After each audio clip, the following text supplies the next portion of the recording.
घर का कोना अधिकतर या तो खाली रहता है या फिर कबाड़ रखने के काम आता है, निग्लेक्टेड रहता है।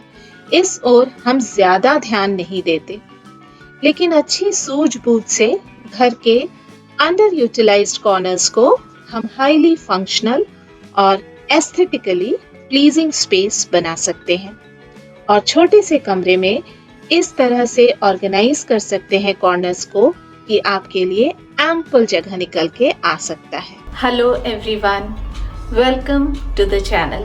Wish you all a very happy new year.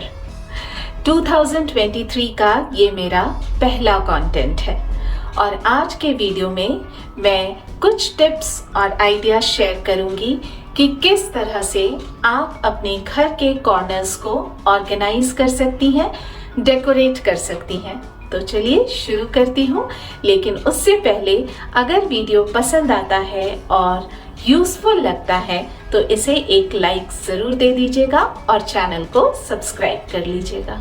घर के कॉर्नर्स को कभी भी ओवरफिल ना करें। लकड़ी के लंबे कैबिनेट्स अवॉइड करने चाहिए क्योंकि कोने में ही मकड़े अपने जाले बनाते हैं। छिपकलियों को यहाँ छुपने की बहुत ज़्यादा जगह मिल जाती है और छोटे छोटे कीड़े मकोड़े भी कोने में ही अपना घर बनाते हैं।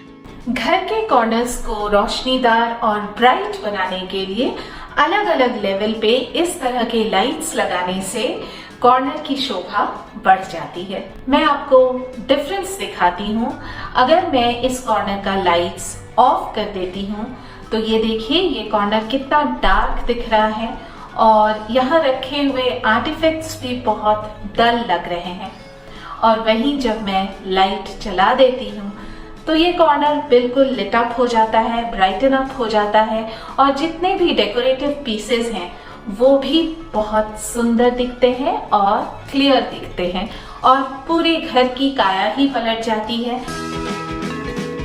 तो कॉर्नर्स को अगर आप रोशनीदार और ब्राइटन अप करेंगे तो उसका इफेक्ट आपको पूरे कमरे में नजर आएगा।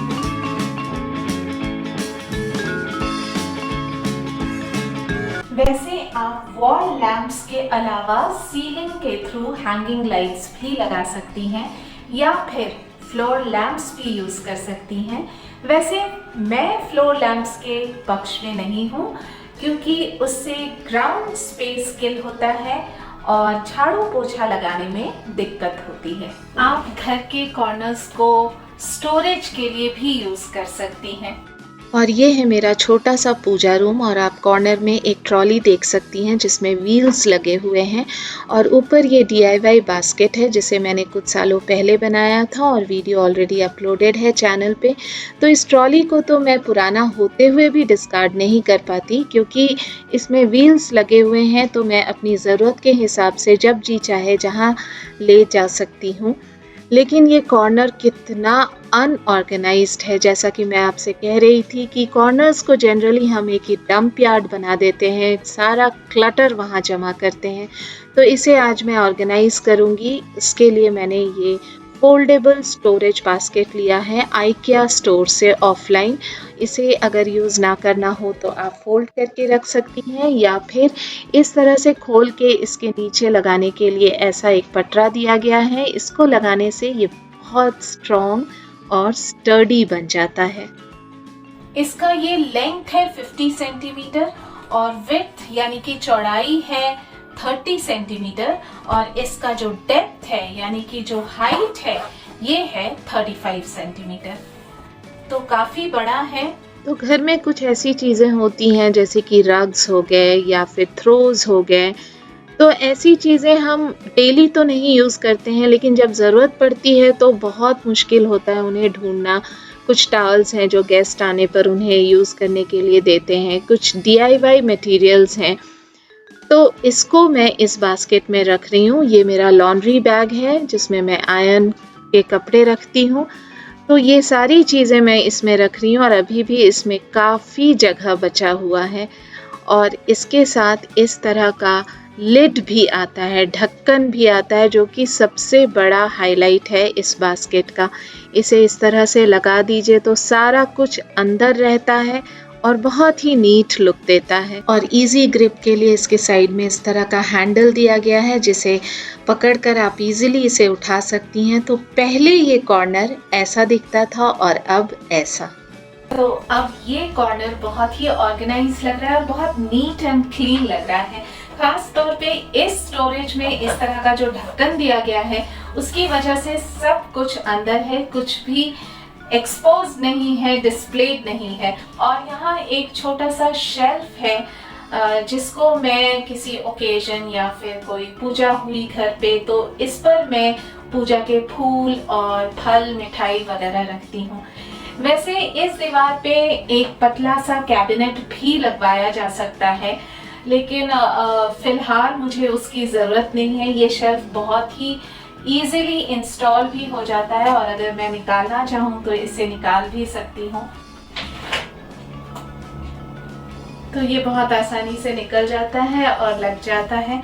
यूटिलिटी एरिया के कॉर्नर में मैंने इस तरह का वॉल माउंटेड स्टोरेज कैबिनेट लगाया है और ये बहुत बड़ा नहीं है, बहुत स्लीक सा कैबिनेट है क्योंकि as it is dry balcony बहुत छोटी सी जगह होती है। तो यहाँ अगर मैं बहुत ब्रॉड या टॉल यूनिट लगाती हूँ तो कॉर्नर बहुत बल्की दिखेगा और पूरी जगह छोटी दिखेगी। इसमें स्लाइडिंग डोर है और इसके अंदर मैं कुछ यूटिलिटी आइटम्स रखती हूँ, डिटर्जेंट्स रखती हूँ क्योंकि वॉशिंग मशीन जस्ट इसके नीचे है, तो यहाँ से इन्हें निकालना ईजी होता है। पोस्ट कोविड ज़्यादातर कंपनीज वर्क फ्रॉम होम वाला कॉन्सेप्ट फॉलो कर रही हैं, तो कमरे के एक कोने को एज अ ऑफिस एरिया आप डिज़ाइन कर सकती हैं। दीवार के अगेंस्ट मैंने एल शेप्ड फोल्डेबल शेल्व्स लगवाए हैं। इस कमरे का पूरा मेकओवर वीडियो मेरे चैनल पे अपलोडेड है, लिंक आपको डिस्क्रिप्शन बॉक्स में मिल जाएगा। तो कमरे के कॉर्नर में ऑफिस डेस्क भी सेटअप किया जा सकता है और ऊपर इस तरह का कैबिनेटरी रहने से स्टोरेज इजी हो जाता है। दूसरे कमरे में भी मैंने सिमिलर वर्किंग डेस्क क्रिएट किया है अपने लिए। तो इस तरह से कॉर्नर्स का भरपूर यूटिलाइजेशन होता है और बहुत ही प्रोडक्टिव मैनर में एक किनारे वर्किंग डेस्क रहने से किसी तरह की भी हिंड्रेंस नहीं होती है। कॉर्नर्स को एक अच्छा कोजी सीटिंग एरिया भी बनाया जा सकता है। बालकनी गार्डन के इस कॉर्नर में मैंने एक चेयर और स्टूल रखा है। दरअसल ये स्टूल एक प्लांटर है, इसके अंदर मैं गार्डनिंग टूल्स रखती हूँ और शाम को इसको चाय नाश्ते के लिए भी यूज़ कर पाती हूँ।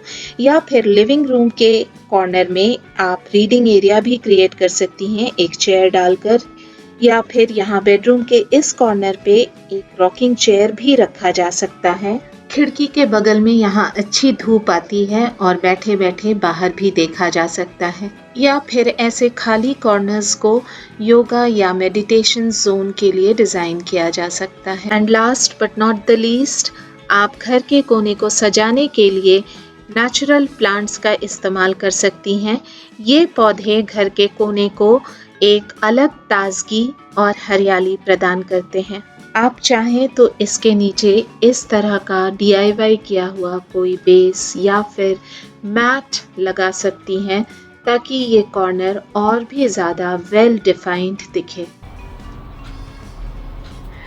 तो इसी तरह से आप अपने घर के कॉर्नर्स को डेकोरेट कर सकती हैं और ओकेजन के हिसाब से बीच बीच में उसमें बदलाव भी ला सकती हैं। कभी सीटिंग अरेंजमेंट कर दिया उस कोने में, कभी कुछ ग्रीनरी ऐड कर दिया, कभी कोई डेकोर पीस चेंज कर दिया, और इतना ही करने से पूरे कमरे का लुक ही बदल जाता है। और अगर कॉर्नर ऑर्गेनाइज्ड हो तो फिर क्या बात है। हर चीज़ बहुत ही आसानी से और सहूलियत से मिल जाया करती है। तो उम्मीद करती हूँ आज का ये एपिसोड आपके लिए यूज़फुल रहा होगा और चैनल को ज़रूर सब्सक्राइब कर लीजिएगा। नीचे दी गई घंटी को बजाना ना भूलें मेरे नए वीडियो की अपडेट्स के लिए, और आप मुझे फेसबुक और इंस्टाग्राम पे भी फॉलो कर सकते हैं। तो मिलती हूँ अगले वीक एक नए कंटेंट के साथ, तब तक के लिए बाय बाय।